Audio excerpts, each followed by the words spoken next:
President Bill Clinton just did something that no other president has done before, and tonight he was in the Bay Area to talk about it. KPIX 5's Maria Medina is at the SAP Center in San Jose.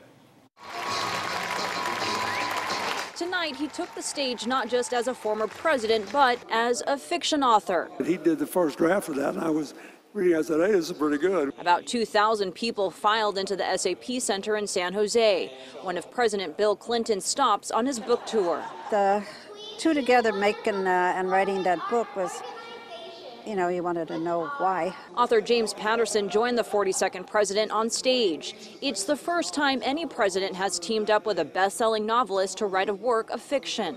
So when I had the opportunity to spend a year with the president, as I've had, and write a book with him, I jumped at it.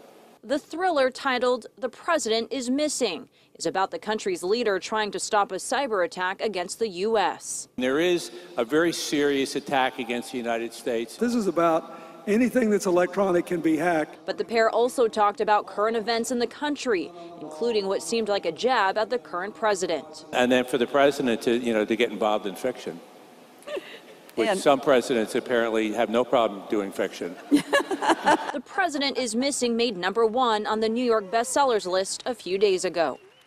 This stuff was basically a combination of our observations as well as our experiences. Security was tight here at the SAP Center. There were no security issues. Clinton and Patterson did not do any interviews or book signings. They now go on to Vancouver and then Seattle. At the SAP Center, Maria Medina, KPIX 5.